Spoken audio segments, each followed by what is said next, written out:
Hello, my Juicy Co-creators. Lilu here. I'm in London with Dr. Joe Dispenza. It's pretty hot here, too. It is hot, isn't it? It is very hot. London. I've never seen a London under that much heat. But it's a bank holiday. Everybody's out. It's beautiful. The sun's out. People are out. It's really pretty. Yeah. Yes. So you're here at this big conference. You're coming here on a regular basis in London. You're traveling all around the world. I mean, it's just your work is in expansion, I should say. Everybody wants to get a piece of Joe Dispenza these days. I don't even know how you fit all this in your schedule and how you're that much in shape and got so much energy.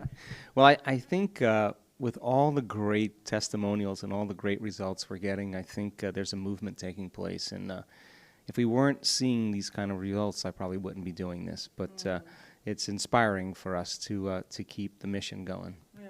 There's something very particular that happens in your workshop that I want to address or talk about today, because we've done several interviews, many interviews, and I get very often this question, and I'm quite intrigued by it, about those beings that seem to show up within your work.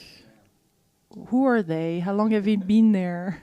Well, let's talk about how we could actually see them first, and then I'll talk about them, because I'm not the type of person that ever looks for them. I'm not the type of person that spends a lot of time trying to connect with beings. But think about this: the brain could only see equal to how it's wired. If there's no circuitry for patterns in the brain, then you don't see reality. Right? It's called pattern recognition. So then how do we begin to see things that exist but we don't have the circuitry to perceive, right? In other words, we don't see things how they are, we see things how we are. Mm-hmm. So you spend the majority of your life narrowing your focus on everything material in this three-dimensional reality. You see objects, you see things, you see people, you see bodies, you see places, and our senses plug us into the three-dimensional reality. So everything that's known to us is wired in our thinking neocortex. So what we're seeing, and it's happened to me so many times, let's say you have a profound mystical experience. There's 4 states of consciousness. There's wakefulness, there's sleep, there's dreaming, and then there's the transcendental moment. Now that transcendental moment is something that we have been working to induce. In fact, we now know we can induce it. We've measured it. We know the pineal gland in certain areas of the brain become active, that the limbic brain all of a sudden moves into high frequencies. And a person has a full-on sensory experience without their senses. In other words, whatever's going on between their ears is more real than anything they've ever experienced before. So if your senses are heightened, right now, if everything you were seeing, hearing, smelling, tasting, feeling, if your senses were heightened, your awareness of everything around you would be heightened as well. Well, awareness is consciousness, and you can't have consciousness without energy. So in a sense then, if a person has a transcendental experience and they start interacting with beings that are not physical, if they have that really profound experience, that experience is going to be logged in their brain, because experience enriches their brain, yes? Mm-hmm. The end product of an experience is an emotion, but you wouldn't feel fear from these beings. You would feel a kind of a love or a grace or a presence or an acceptance. And so then you wouldn't be intimidated or afraid of them. You wouldn't throw them into the box of some dogma or superstition. It's a profound moment where you're feeling such profound and intense love that you're leaning in and paying attention to the pictures in your mind. And in a sense, the stronger the emotion you feel from that inner event, the amount of gratitude or love or joy that you feel, the more you pay attention to the pictures in your mind. Now you're branding and embossing new circuitry in the brain. Now, what's the significance of that? Well, when you come back to your senses, to Lilu, now you can perceive a broader spectrum of reality, because you're going to begin to see things that have always existed, but you didn't have the circuitry to perceive them. Mm-hmm. So then, as we activate the pineal gland, it acts like a radio receiver, and those tiny little crystals, as we talked about in our last interview, begin to shimmer. And if a student or a person can begin to tune into energy and frequency, to know how to suppress the mechanism of the neocortex, the memory bank of the known self, to slow their brain waves down into theta, and in that state where the body's asleep and the mind is awake, and you can tune into frequencies and activate that system, that little pineal gland is going to hook into a frequency that's carrying information, and it's known as a transducer. which means it's like a radio antenna or a TV antenna. It's going to translate that frequency into profound imagery. That imagery then is not going to be anything that's known to you. It's going to be something that's outside the scale of known. So when a person comes back to their senses, they're going to perceive a broader spectrum of reality. So I guess about 5 or 6 years ago, I started sensing these presences in the room during our week-long events. It started at the week-long events. Well, it started at the 5-day, 4.5-day workshops. I started, out of the corner of my eye, started perceiving certain things, primarily when we were doing the pineal gland meditations. At other meditations as well, but there was an energy in the room that I noticed, and they're very noble, and they're very interested in what we're doing. Observing? Many, many times in the beginning, they observe. They are along the walls, and they're not small. They're very, very tall. How tall? Most of them probably 3 meters, maybe more tall. I mean, they're beautiful and big. And they have this grace about them and this presence. And they're very interested. They observe. And when I started seeing them and perceiving them, I never really asked who they were. I just observed. And for me, when we do the pineal gland meditations, I'm up at 3 in the morning or 2:30 in the morning, and we're going, and everybody's sitting up and laying down, and I'm awake the entire time, and I'm working with the audience, and I start doing the meditations with my eyes closed while I'm doing it, and a lot of times I open my eyes, and I'm in theta. The door between the conscious mind and the subconscious mind is wide open, and in a sense, I'm dreaming with my eyes open, and all of a sudden, I start perceiving things. Well, when that started happening, people started reporting things back to me, and sometimes it was kind of cool because we started getting stories of 2 different people in a room of 1,000 people saying, I saw this incredible thing, and the other person saw the exact same thing. And I saw something very similar. I never said it, but all of a sudden you're starting to get a collective noticing something happening. Well, I was getting ready for the day at one of our events, and as I was waking up and moving around and I was between worlds, they started talking to me. And they said to me, we can only lower our frequency to a certain point. We can't lower our frequency anymore, our energy anymore, because we would change our consciousness. And we love ourselves too much to do that. But if you can raise the frequency of the audience to a higher frequency, we'll meet in that place where that energy intersects. And so there's an invitation or a door for them to move through or to exist as. And do you think they've been supporting your work? Yeah. I don't know if they directly support my work, but I'll tell you that maybe the better word to use is they approve of it. And there would be like an older sister, an older brother that totally loves you and sees that you're really making an effort, you're making great strides, and they're just a little bit higher on the spiral, you know, in consciousness.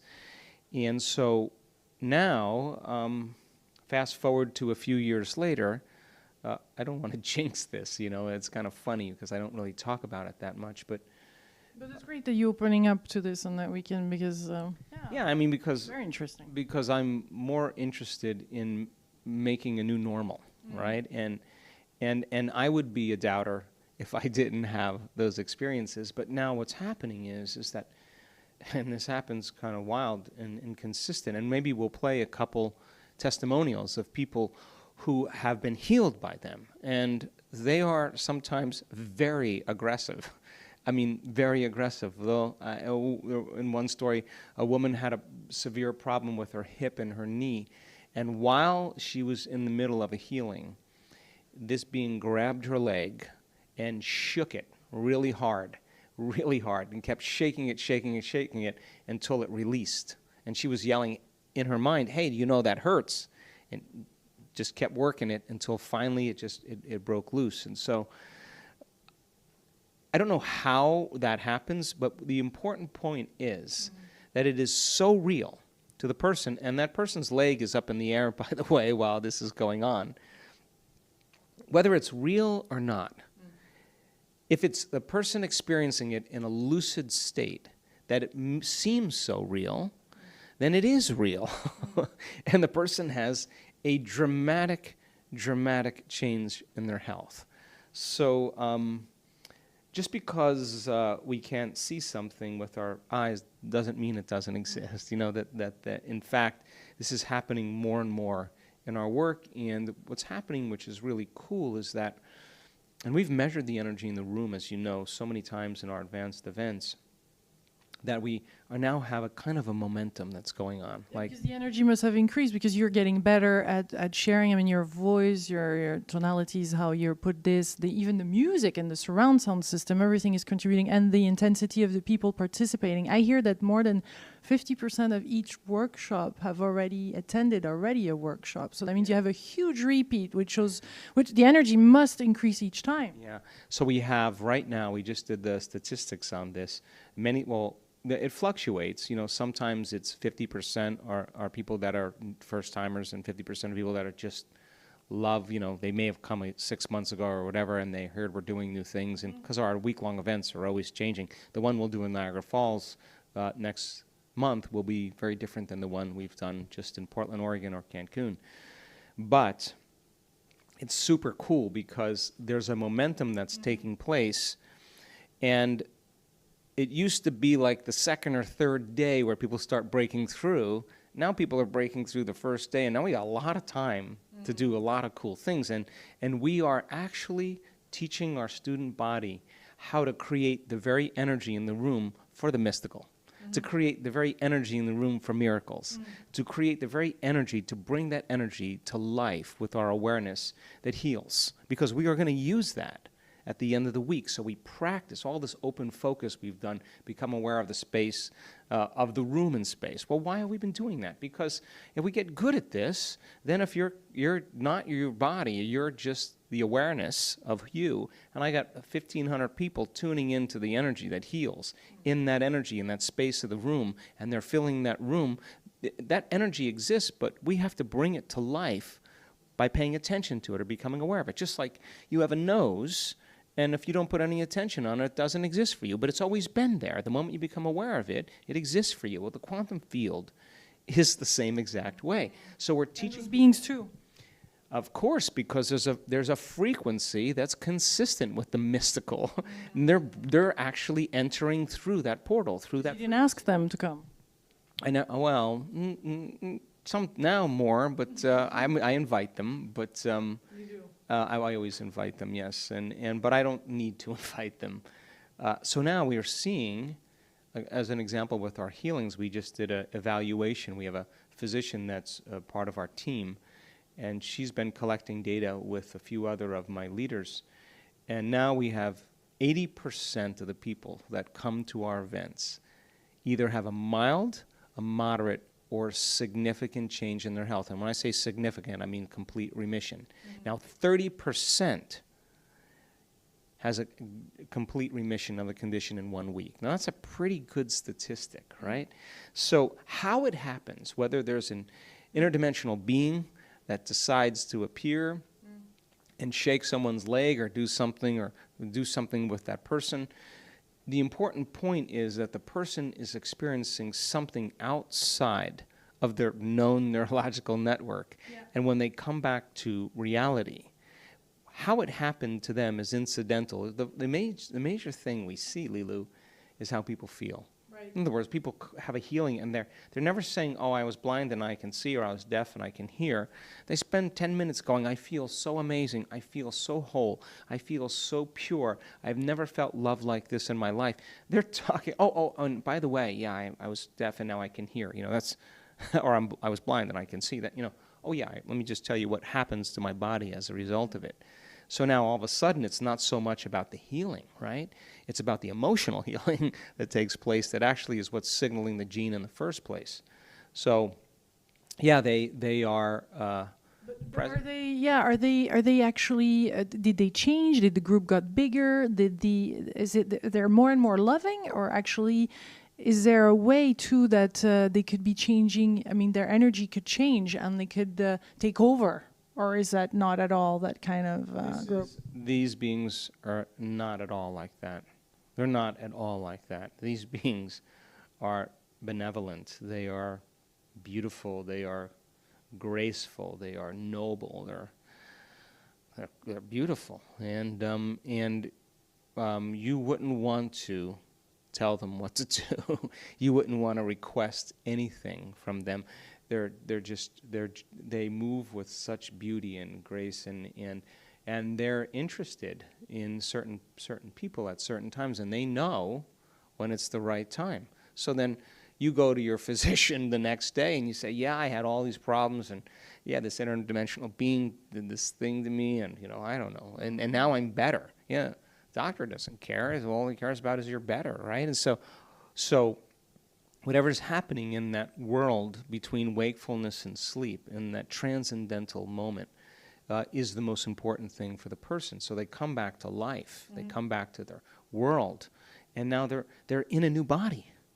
They're in a new life, a new environment, and they're in a whole new time. Could we say that those beings, or other actually civilization, if we could say, or extraterrestrial beings in other galaxies, are really there to want more and more these type of connection with all of us to support our growth, our evolution, and this is really a time of revelation, we can say, or there's never been a better time for them to show up and support our evolution? Well, I don't know that they've not always been interested in the human race, but what I do know is the antithesis is also true. That if a person's in suffering, in guilt, in unworthiness, in shame, that's a different energy. And you attract different consciousnesses as a result of that, yeah? And now all of a sudden you, in a sense, have a parasite that's weakening the host, but not weakening enough that it destroys it, right? So you have that happens as well, and just because you have a body doesn't mean you don't have a body doesn't mean you're enlightened, So now you raise the frequency of a person's field, and now they're already there. They're everywhere, and they don't have to. There's a vibrational match. Let's just say that. So I think that when you get to those greater levels of love and you've moved past victimization or importance or control or need to be in power or whatever it is, that when you're at a different consciousness and it's selfless, you get a selfless reflection. And that selfless reflection is going to be a consciousness that doesn't necessarily live in three-dimensional reality, because once energy makes it here, you're no longer bound to the three-dimensional reality. You're connected to a field. So vibrational match, all of a sudden your energy's at that point, and there's a door. And now you're going to get somebody who's going to, in your state of emotional freedom, in your state of bliss or ecstasy or whatever it is, there's a perfect opportunity for a being that's vibrating at a similar frequency to begin to influence a person's future. But by the same means, if you can't get to that point and you're stuck, well, then there are beings that love to feed off emotions and feed off energy. And I've seen those too, because when a person finally gets beyond their suffering or whatever, they no longer can host on that person because they're no longer that emotion, that energy any longer. So then all of a sudden the person experiences a tremendous amount of freedom as well. And yeah, of course, now they're setting themselves up for something else. How can we know that we're not stepping into something too big for ourselves? Like how could you know that at some point, creating bigger and bigger each time, there can't be a breaking point where something comes in that is a bit different than before? Do you ever, you know what I mean? Like the energy is so high, like we're all humans in the end. And they could be in any of our, like we're stepping more and more into our dreams, dreaming big and experiencing those things, and something else start to sneak in, or our own old personalities or our limitation as human beings can sneak in. And then the fall is very high. I'm thinking of the guy, you know, that was in The Secret, always that brought these people into this tent and into those insudations, and all of a sudden there was this drama that happened. So how can we know we're not pushing it too far, or we're not? How do you know? And that other beings or other things are starting to come in. You know, how good can it get basically until there's a fall?